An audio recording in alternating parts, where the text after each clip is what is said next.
Here he comes.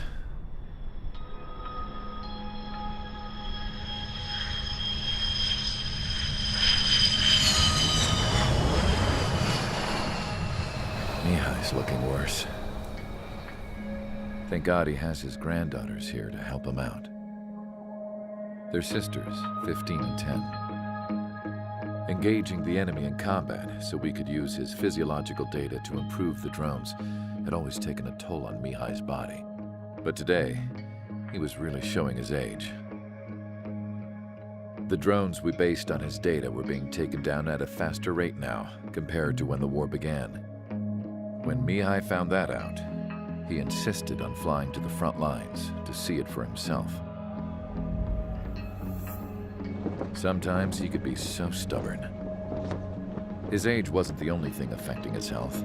Over the years, flying at high altitudes for prolonged stretches of time had ravaged and poisoned his body. But he was a man of grit. Today, after 28 years, he saw combat again.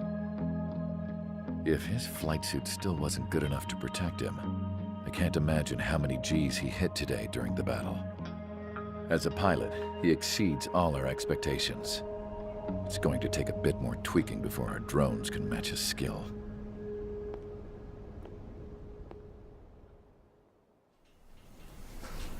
How penal is this penal unit, you ask?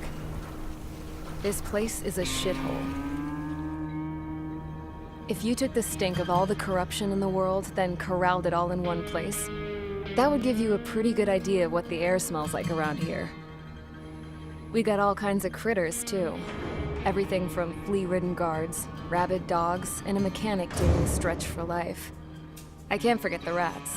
Yeah, we got those. And some pilots who got their wings clipped, too. One's a great pilot, but a lousy thief. One's a gambler with no luck. And one's an anarchist with no balls. Their job here was to rev the engines on the fake runways. The idea was for Aruja's spy satellite to pick up the heat sig.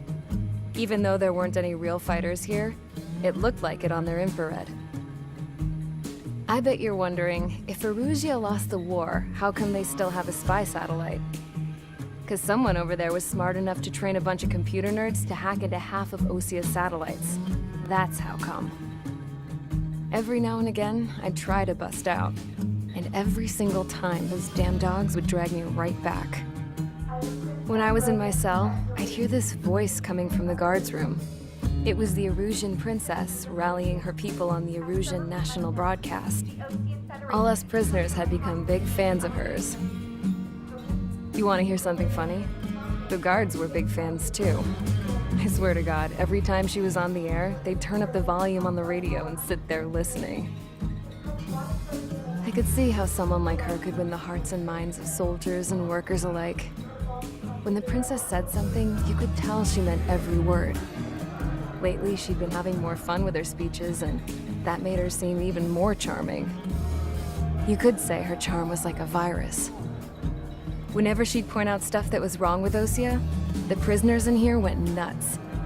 Hell, if anyone knew how messed up Osia was, it was the prisoners. They'd shout, "Burn Osia down." No way am I just gonna sit here and rot away in this hellhole. Dark blue. Instead of building fake-ass planes to trick Aruja, I'm gonna build one that'll really take off. You can count on that.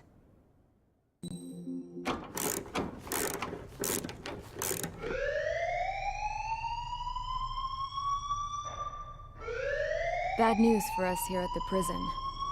The enemy fell for our decoy base. With all the fake planes and trucks we had out, it must have looked to them like the Ocean Air Force was about to go on the attack. Day after day after day after day, they bombed us. Osia didn't give a damn. We weren't soldiers to them, so go ahead. Bomb us. In their eyes, we were expendable. Worth less than the fake planes in the bunkers. No biggie. While I made fake planes, they had me put together some working ones. Then, some genius at HQ decided we should send it up, so the base looked legit. Thankfully, we had people to crew them. It didn't matter what we were locked up here for anymore. Top brass needed pilots, and criminals were all they had. A crook, a gambler, an anarchist. Just your typical lowlifes. They threw each one of them in a cockpit and sent them up to intercept the enemy's planes. But in the end, it was all just for show. So, up they went, day after day after day. Today they tossed someone new into the mix. Wonder what he did to get sent here. My dad died flying for the Ocean Air Force. When your allies are surrounded, one of the most dangerous missions is giving them cover to retreat. Whoever signed up for that was a real hero. But even more dangerous than that was being the one who had to cover the rear guard's retreat. That was my dad's job, and one time, he called it off. Said it was too late for him. Said anyone else would have done the same. I found that out from a war buddy of his when he came to tell me how my dad died. The next time a retreat happened, my dad volunteered to be in the rear guard. Dumbass. He died all right. No one came to help. The news nearly broke me. Of all the ways to get killed, that's gotta be the most pathetic one ever. Am I right? There's a rumor going around about another inmate. A guy they brought here a little while ago. Get this, talk in the cell block says he was sent here because he killed Harling, the president of Osea during the last war, remember? He's the one that sent my dad on that suicide mission. He's the reason I had to go live with my grandpa, and why me and Gramps started building a supersonic jet. He's the reason I ended up here. Maybe I should give that guy a thank you note for killing him. Nah. God, I hate the smell of this place. It's all fake and lies and bullshit. It reeks.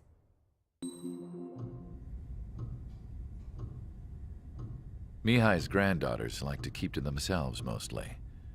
They were well behaved and possessed a sort of quiet elegance.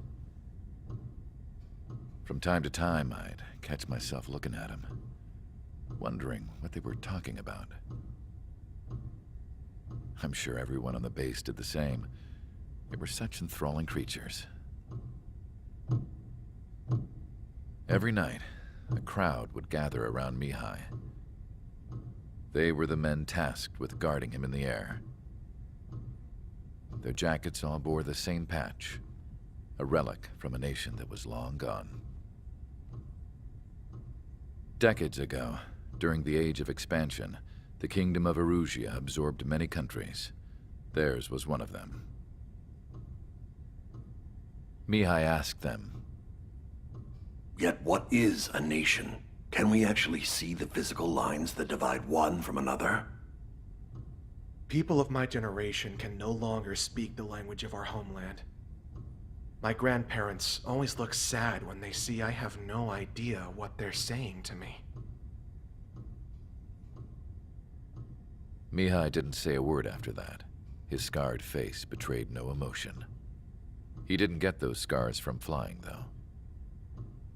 Mihai was originally from Shalaji. His real name is Mihai Dumitru Margarita Corneliu Leopold Blanca Carol Aeon Ignatius Raphael Maria Nikitas A. Shalaji. When he was young, he was the heir to the Grand Duchy of Shalaji. Then, revolution broke out among his people. Mihai was betrayed by a close friend who pointed a gun at his face and pulled the trigger. The revolution was successful, but the new country that sprang from it was annexed by the expanding Kingdom of Erusia. The Erusian royal family allowed Mihai's family to retain their title and noble standing in the new kingdom. But Mihai surprised them all by signing up for the draft like an ordinary Erusian citizen. He was then accepted into the Air Force Academy by order of the king. Mihai soon became an ace pilot.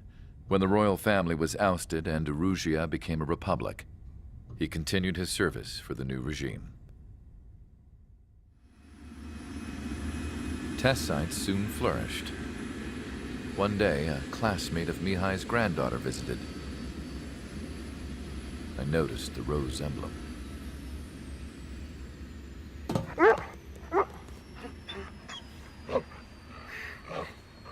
She laughed like a princess, and I found out later she was indeed the daughter of Erusia's new ruler. She was the connection to the royal bloodline everyone was looking for, the one to restore the monarchy. This new princess was truly a godsend for the Erusian people.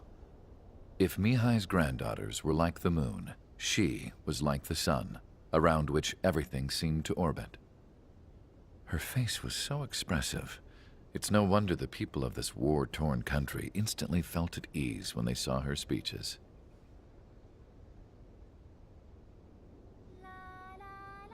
They started singing. The pilots of the support plane smiled, even though they wished their nation were independent from hers. Angelic. I wonder how Mihai felt about all of this. It was my job to research his neurological data after all.